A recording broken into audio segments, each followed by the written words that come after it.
Do you have FHA buyers but can't seem to get any offers accepted? Hi, this is Todd Baker, your certified mortgage planner with Service First Mortgage. And right now, in this low inventory market, it's really hard to get an FHA loan offer accepted unless you know what to do. And I'm going to show you in this video what to do. And we're going to start by why it's important and a real brief overview of the appraisal process and the benefits of FHA, because there are quite a few.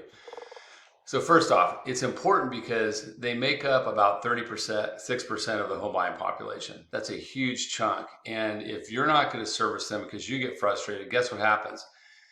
They're going to end up with another agent. So not only do you lose the transaction, but you lose their sphere, their database, their referrals, all that comes with that transaction. And as you know, a well-handled transaction is worth a lot more than just that one transaction in our business.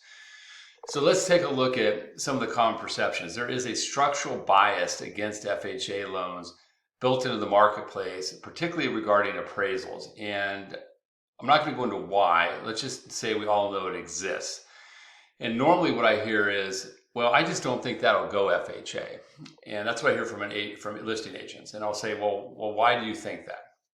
I don't know. I just don't think it'll go FHA. That's the normal answer. Once in a while they have a reason or they'll ask. And usually then we start talking about it. And what I can tell you is it's probably 99% of the properties out there, in fact, will go FHA. So let's go over what would exclude appraisal, what the appraisal process is. So number one, I want to talk about structural, and I'm going to be looking over my list so I don't miss any of these points I'm going to make. Structural versus minimum property standards.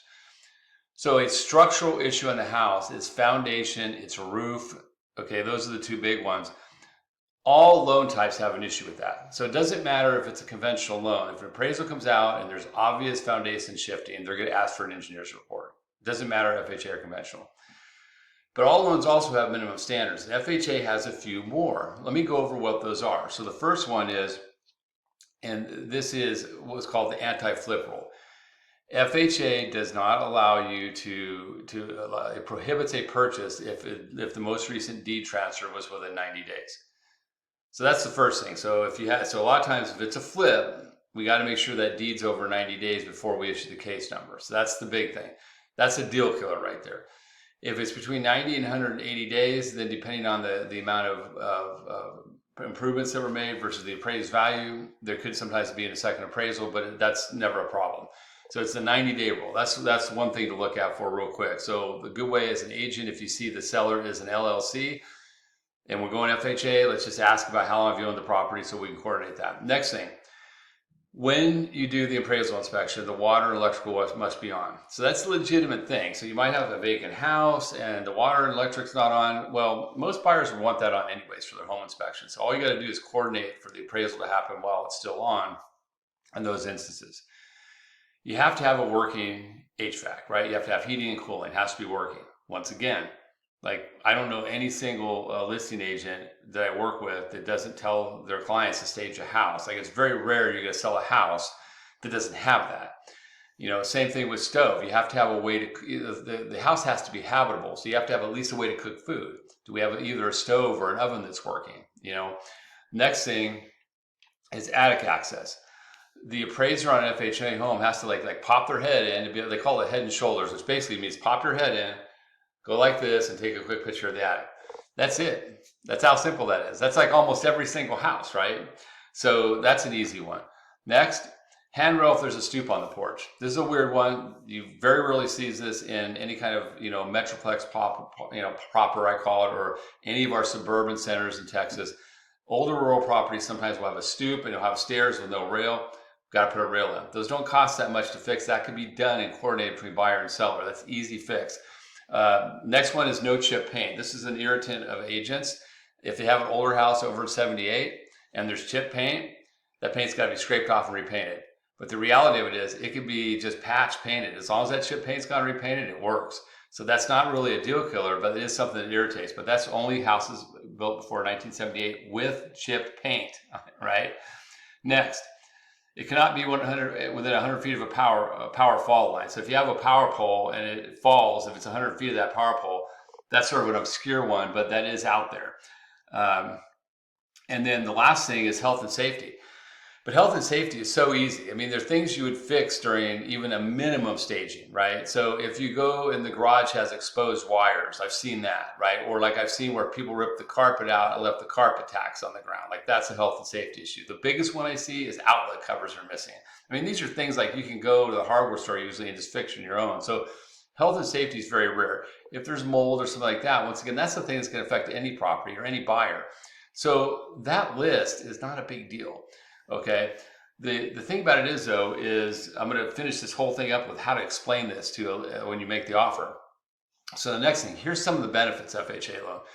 It's less down.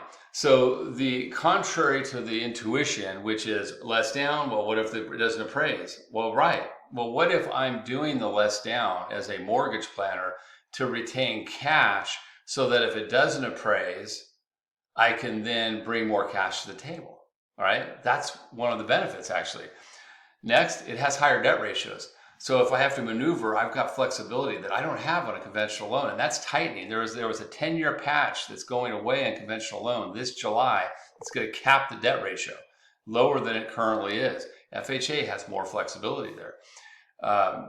Self-employment. If you go conventional loan, there's a bunch of overlays for self-employed borrowers. They have to do P&Ls. You have to do bank statements. You have to do that with the FHA. You just do a standard P&L, no bank statements necessary.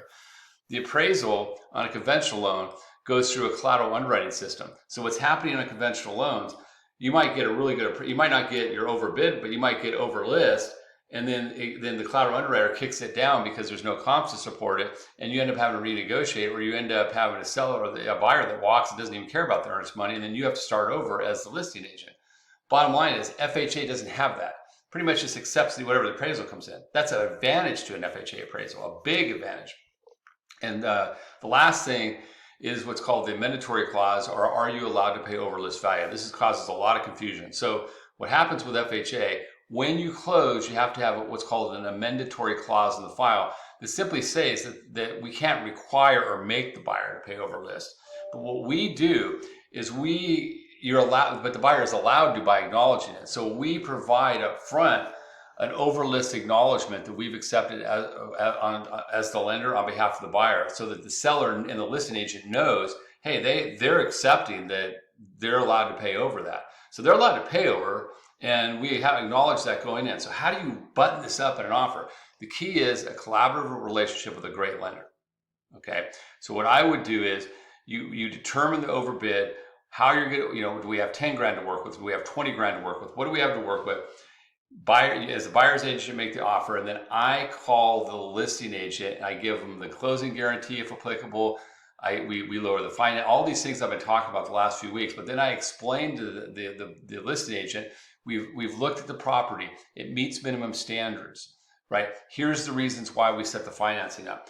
When I tell a listing agent, hey, I'm doing 3.5% down because I just retained $25,000 in cash, or I've got $15,000 in cash left over now so that I can meet this appraisal waiver we did, that goes a long way. And what ends up happening is it takes your chances of winning much higher, and you will start getting FHA buyers approved. So that's how you do it. If you need help with any of your buyers, let me know, and hope you have a great day.